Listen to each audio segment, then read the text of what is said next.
You're still watching TVC Breakfast. It's now time for us to find out what's happening in the world of social media and more. And the lady that is most capable to let us know what's happening is standing by, the beautiful Olamide. Good morning. How are you? Good morning to the beautiful Rhea and these dashing young men standing before me. I've got to tell you, this Wednesday spread is very big. Shall we see what everyone's talking about? Take it away. Let's have a look. Good morning, Nigeria. Like I always say, TVC has a finger on the pulse and our eyes on the streets. And here on the Trending Now segment, my team and I do our best on a daily basis to bring you some of the trending stories that are shaping the world that you and I live in. We begin today still in the power sector, where Nigeria's national electricity grid has been restored following a power disturbance that plunged parts of the country into darkness yesterday morning. Now, the Nigerian Independent System Operator, NISO, says this incident occurred at about 10:48 a.m., triggered by a voltage disturbance at the Gombe transmission substation. The fault then quickly spread to Jeba, Kainji and Ayede substations, causing several transmission lines and generating units to trip, leading to a partial system collapse. NISO also says that corrective measures were then immediately deployed, with restoration work beginning at 11:11 a.m. And since then, electricity supply has since been fully restored across the affected areas. The operator also clarified that the incident was not a total grid collapse, countering earlier reports. And some distribution companies, including Ecodisco, have also confirmed that power has returned, although with limited allocation in some areas. This is the second grid disturbance in less than 5 days. And once again, unfortunately, it does highlight the ongoing vulnerabilities in Nigeria's power infrastructure. Very interesting. I'm hoping you have light at home and you're watching me. Let's have a look at social media. God be with you. Top Dog says, our government needs to prioritize addressing these national grid collapses. Constant electricity is a major economic booster for any country. These collapses are due to factors such as aging infrastructure, insufficient generation capacity, vandalism, and poor maintenance. All these issues should not be difficult to tackle, but corruption and greed are preventing it. Buchik says, a reminder, this is what underinvestment looks like, not bad luck. Privatized profits and socialized blackouts. And this is a tweet by Nigerian National Grid themselves. In caps lock, they said, grid collapse. Very detailed, Nigerian National Grid. Thank you for that. Team, I'm coming to you now. Very interesting dialogue on the newspaper review this morning. We spoke about how the first tranches of investment into the power sector have been deployed. That is great, but permit me to give you a little story, if I will, here on air. I went to my tailor yesterday. You know, I live in Yaba. I'm a Bansi girly.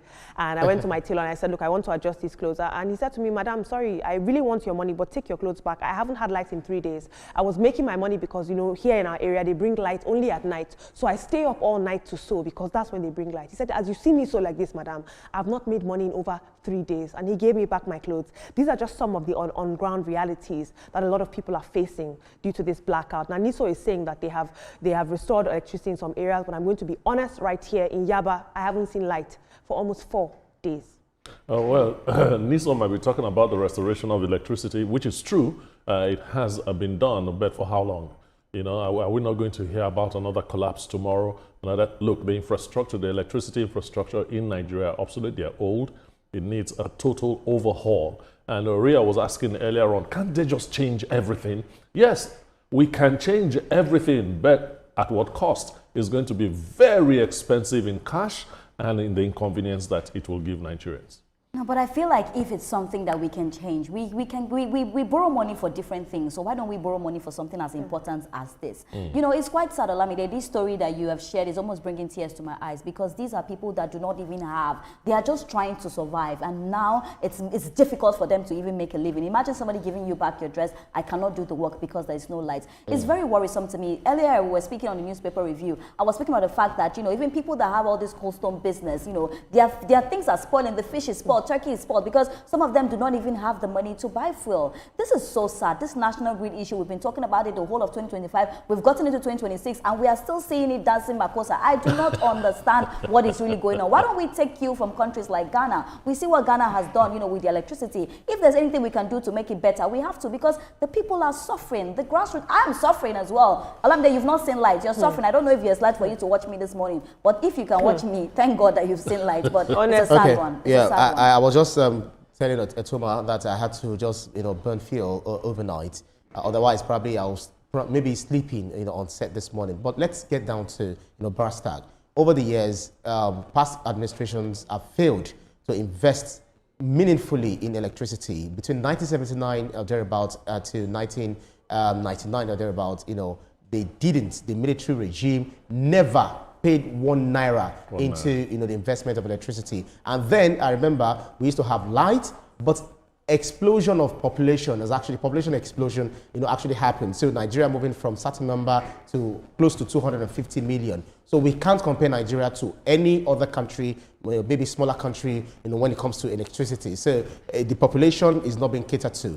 But this administration has, shot up the electricity, revenue or the payments or whatever to about 27%. And the electricity we're even getting this time around is being subsidized. We know that the Siemens project we're doing with Germany is also, what's it called, on the way. So one thing is, after the privatization, they privatized the GenCo and they also privatized the DISCO, but they left the TCN, they left the transmission company, which is the mainstay. Yes. So since we've not done that, this is what this administration has been doing, and so we do not expect that thing will be done, pronto, the twinkling of an eye. But I want to say kudos to the fact that after we have the collapse, we are always, fast to restore the power. But we should try not to have the collapse again. Absolutely. We should not get used to having this collapse. Vandalism and all of that will always come in place. It's very interesting to note that the Minister of Power has announced plans to run for governor, and I hope that those ambitions don't collapse. Thank you so much for your input, team. Moving on into the east, there was tension in Onitsha yesterday, continuing tension, as traders protested the one-week closure of the Onitsha main market ordered by Anambra State Governor Chukwuma Soludo. Now, the traders marched through major streets chanting, "Say no to Monday," while displaying placards reading, "Show us the law, Soludo." And video circulating online also showed protesters praising the detained IPOB leader, Nnamdi Kanu, while some traders even reopened their shops in defiance of the shutdown. But have a look at this video.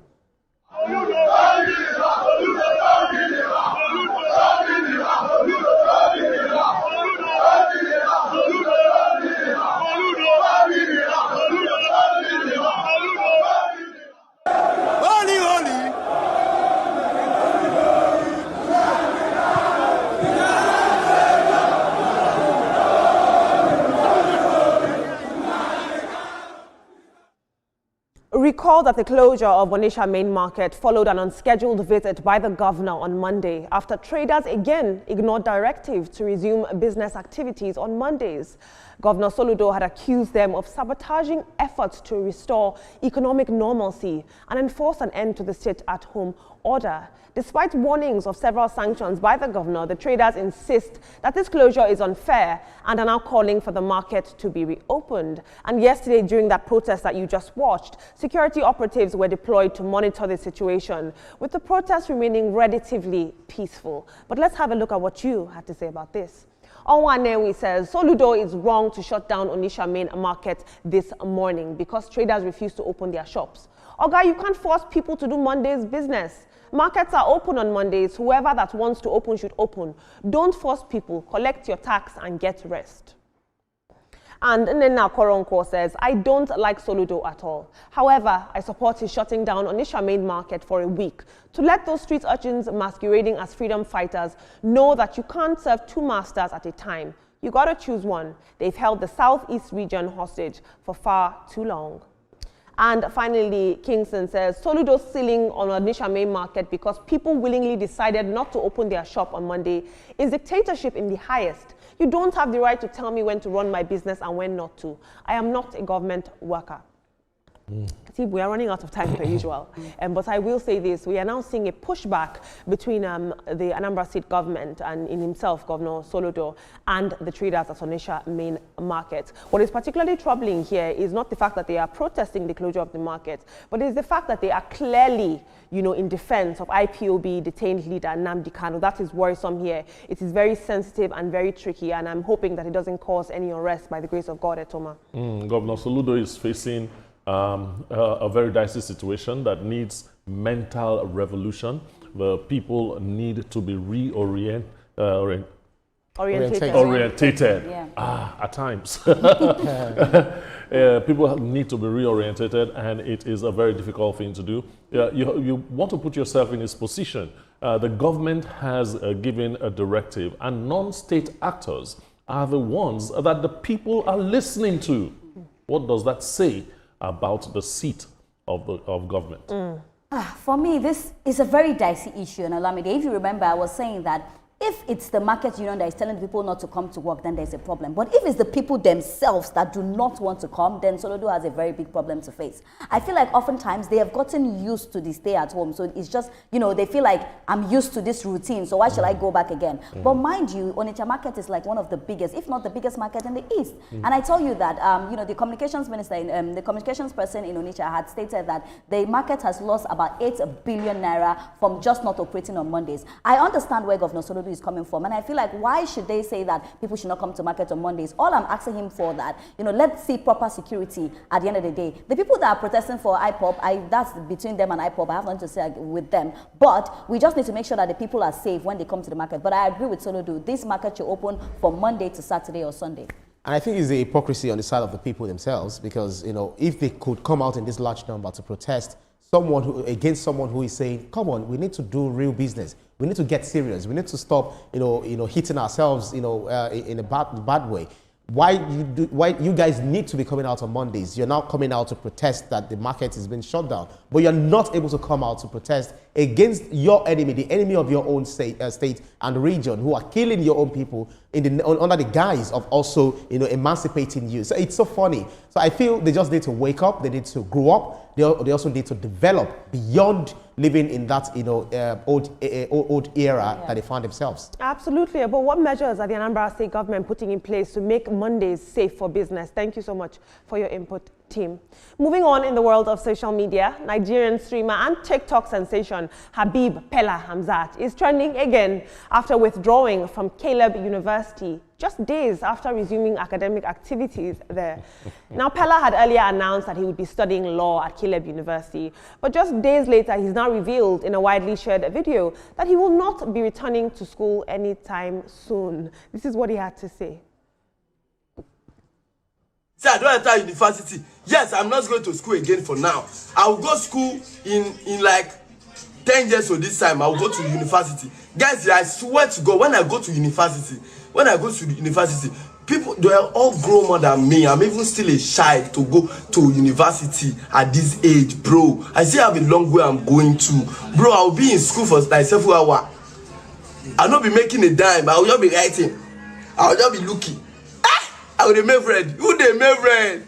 I'm not making friend. This is what I see. You have to. The streamer also said that he felt mentally drained and disconnected from the traditional classroom structure, describing the experience as frustrating. He also explained that, as you saw there, spending long hours in lectures without generating income felt unproductive to him. He also said that he felt out of place among older students, and he said he's going to grow older, as you saw there again, before attempting school again. But as usual, beyond the individual exit decision by Peller, it does raise a broader question. In an economy where digital success can often outpace formal education, how should young Nigerians balance immediate income, long-term stability, and the role of university in shaping the future? Let's have a look at social media. Jennifer Adike says, Chai, there's no way you can be in class for 7 hours. There are so many options available for him to further his education too. I don't know why I feel so bad for him. This just shows you he doesn't even understand how some systems work. Ruth says, ego will not allow this kid to learn anything. You can chase money, but you also need to learn how to invest. Make good content till your mediocre skits get some people's nerves. And Steve Notjob says, well, that's true. He should utilize every opportunity he has now to make all the money he can, especially while the momentum is still very high. Going to school now would only reduce his speed. He can always go back to school later, but he needs someone to teach him decorum. Team, we find ourselves at a crossroad in today's economy. You have young Nigerians who are making a profitable income off the digital economy, and thereby formal education is now taking a backseat. However, we have to ask ourselves, how have you encouraged formal education? How have you encouraged people to stay in school? When you look at the issues that we have with ASU, when you look at the issues of the education system in Nigeria, what encouragement are we giving to our young people to choose formal education over the digital economy? Well, what I have to tell Peller is that To make money is the easy part. To keep it and grow it is the hard part, and you need education for that. In a few years, according to you, say you are not going back to school until, let's say, 10 years from now. In a few years, you will now find out, you will now start asking yourself, why didn't I take that opportunity when I had it? This was a good laugh for me, you know, just watching the video, how real he was speaking about it. But for me, with all of this, I just worry about the young ones that look up to him. I do not want them to feel that education is not important, because education is where it all begins. You know, with education and your skit making, it's going to be fantastic. Then you now add intellectual insights. So Peller, this is my advice to you. I think you should still try to do school. Maybe if you don't want to be in the classes, you can do online. You know, right now, the school has been made very easy. So if you are not present in the class, maybe an online course. I just need you to get a degree to maybe understand, you know, how important education is. You know, it's all cruise and everything now, but later it might not be that cruise. Making money is very important, but education is key as well. I think we are missing the point. Peller was not ready to go to school. If he was the Noble Rich Peller was not ready to go to school, because if he wanted to, why would he choose law? You know, 4 courses. We can't say that because He suffers from verbal diarrhea, and I feel that he would never want to. There is no way he would be restful in the class. I mean, yeah, restful in the classroom. He would want to do something and all of that. But one thing is, there are people who also dropped out of school, made money. I don't know, I've not confirmed the story. They said Bill Gates dropped out at the point in time, about Einstein dropped out at the point in time, you know, Thomas Edison at the point in time, because those guys were not really getting. But they invented something that even Peller is also enjoying from this time round. But what are you inventing? What are people getting from you? Assuming you are inventing something and that you're not getting from the 4 walls of the classroom. Maybe you should go and study content creation in school, or media relations and all of that, rather than studying law. Are you kidding quickly, me? I want to say something. If he puts his mind to it, there's nothing he cannot achieve. That's what I'm saying Peller as a lawyer, I swear you win the case. If you have Peller as a lawyer, have that kind there's of no way you will not win that case. If Peller is defending you, you win the Tim, case. what I'm thinking about is, can you imagine being the teacher or the lecturer tasked with the responsibility of teaching Habib Hamzat, aka Peller? I'll leave you with that. You must learn how to talk above him. Now, this story really warmed my heart. Unwa boys are the quiet heartbeat of Nigeria's markets. They are apprentices in the Igbo trading system, and they're trained through years of trust, labor, and mentorship before finally being settled to start their own businesses. Well, that tradition was on full display in Onitsha main market, Anambra State, where a trader, popularly known as Oga, settled his senior apprentice with 30 million naira, and this is really trending. The businessman spoke glowingly of the young man's loyalty and his diligence, and he openly urged customers at home and abroad to patronize him as he begins life as an independent trader. But beyond the money, a lot of people feel, and I agree, that this moment does reflect something deeper. We're seeing in the East a business culture that is built on trust, on mentorship, and on continuity, where success isn't hoarded, but handed forward. And at a time where youth employment dominates the national conversation, the Igbo apprenticeship system once again reminds us that legacy, when done right, can still create wealth, one Uwa boy at a time. I like that so much. Let's have a look at social media. Bankole Oluwatobi says, Uwa boy don't cash out, glory. This system of apprenticeship by the Igbos should be the best and the most rewarding of any form of learning and service throughout the whole world. Why can't this be replicated by others? Why is it still being restricted to the Igbos alone? Samuel Ozonna says, no school graduation past this one. Igbo's apprenticeship system remains a model of business learning, wealth development, and wealth management. The reference from it is the endorsement from the Oga, saying you are free to do business with him and your money is safe. And finally, Senator Obi says, not every boss has this heart. Some will settle you with experience and send you packing. Respect to this Oga. Team, I need to chip in on this very, very quickly. It was warming to watch. But what's interesting is the fact that this also happened in Onitsha main market, where we're currently seeing this trouble taking place. And yet you have people who are passing on the legacy of apprenticeship. I want to give 2 thumbs up to that Oga. We've had cases of apprentices staying with you for 8-9 years, and at the end of the day, you accuse him of stealing something. Instead of settling him, he ends up spending time in jail. And it is a system that has worked over time, and nobody says it belongs to the Igbos. It's just that they practice it more. Anybody can do it. Yeah, anybody can do it, but the Igbos do it more. And I can go on and on about this. I'm sure you all know why. But I love the fact that Igbos just carry their people along. We've seen them do it several times, except the bad ones. But the good ones, when you work for them, they will definitely reward you. This is so beautiful to see. Like, we've seen a lot of billionaires that pass through this. Like, this money is going to help him start his own business and get his own Owa boy. So, you see, at the end of the day, they are just making sure that, people do well. It's a very beautiful circle. So, congratulations. Yeah, we say congratulations to the boy, and we say thank you to the man who also reward, good work, good job, and all of that. So we pray that your business never go down, and we pray that you also excel in everything that you do. On that note, I say Bokwenu. Hey. Now here on the TVC Breakfast Show, we truly believe that time is of the essence.